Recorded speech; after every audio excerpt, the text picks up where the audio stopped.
Liverpool's defence has just changed completely. Robertson's gone, Konaté's out, and Jacquet is in. And suddenly, this ain't just a normal transfer window for Liverpool. This is Liverpool rebuilding the foundation of their very team. Because Robertson and Konaté leaving in the same window is massive. One was the engine on the left, and the other was the recovery pace that Van Dijk didn't have.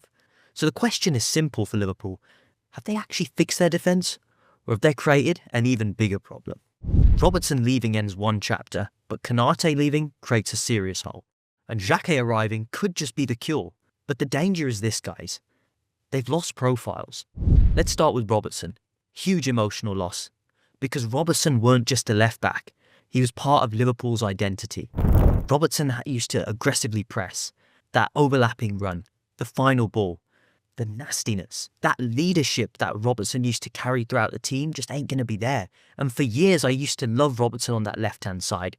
He played like every match meant something. And now that he's gone, Liverpool don't just need a left-back. They need someone who's going to replace that very energy that Robertson used to provide. But the bigger problem, in my opinion, for Liverpool's Konaté, guys, because Konaté wasn't just a defender. This guy was all over the pitch. He allowed Liverpool to play high. He allowed Van Dijk to step forward. He allowed the fullbacks to attack. Because if Liverpool lost the ball, Konaté had the pace and power to be able to recover. And that in the modern era is priceless. They're not just losing a player here. They're losing their identity in defence, Liverpool. They've spent serious money on Jérémy Jacquet. He's young, he's tall, he's a centre-back, and clearly Liverpool believe that he can become a major part of this defence. But here's the issue. Can he replace Konaté immediately? Because there's a difference between a talented defender and one who actually has experience in one of the most physically demanding leagues in the entire game. See, that's a huge risk, right? See, this signing could be genius, but it could also be really risky. Because if it hits, then Liverpool, I think, have secured one of their best deals in years. But Liverpool's defence is a really big issue right now because we know Van Dijk ain't getting any younger. He's pushing 35 and on. They don't have a few years to try and get this sorted. If they want to win the title next year, they got to get this sorted this year. And I think that this signing could potentially change everything for Liverpool as part of their defensive era that they are currently rebuilding, right? But they still need one more defender. Not just a Konaté. They need someone who's fast, powerful, aggressive. Someone who's comfortable defending one-on-one. Someone who's comfortable playing high up the pitch. Because if Liverpool replace Konaté with slower, more traditional centre-back, the whole system's going to change. Maybe the line drops deeper, maybe the midfield has to protect more, or maybe the fullbacks don't attack as a body. And this is why this decision is so important, right? Because Liverpool need a defender who lets them keep playing like Liverpool. That's the key, right? Not just any old good defender, a system defender.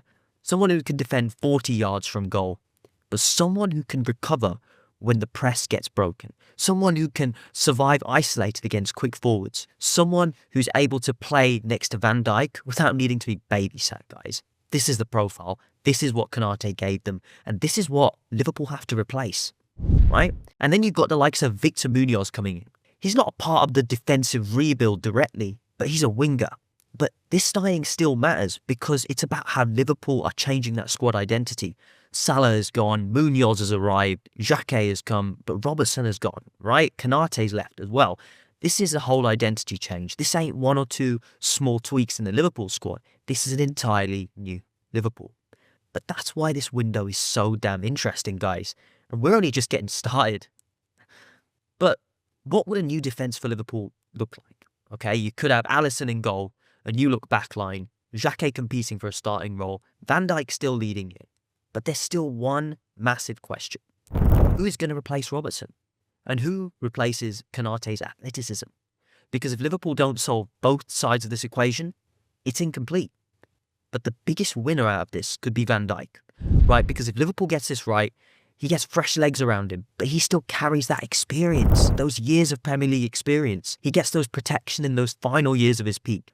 If they get it wrong, then Van Dijk could be out the door and he could waste potentially the latter part of his peak. But the biggest loser of all this could be Liverpool's high line. Because without Konaté, you can't really defend the same way, right?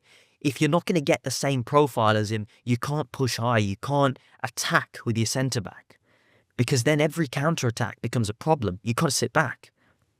But I've got to be really honest, guys, here. I really like what Liverpool are doing. I mean, I'm just seeing all their transfers they've made. They're not waiting for the defence to collapse. They're rebuilding it before it becomes a disaster. And I think they need one more centre-back. Jacquet is really exciting, but replacing Konaté immediately is a massive responsibility. And losing Robertson at the same time means that their defensive identity has changed, and they're going to need to replace him in the summer. And this is why this summer rebuild for Liverpool is so important. An exciting one, but unfinished, right? They've got so many great new signings coming in. Who do you guys think needs to come in for Liverpool this summer transfer window? Who should they be targeting? Because there's so many options, not just Premier League experience, but Serie A players as well. I remember Diamante was on the list for, potentially someone who could come to Liverpool. But what do you guys think is going to happen here? Do you see Liverpool signing another defender this transfer window? Let me know below, because this might be Liverpool's biggest ever transfer window up to date.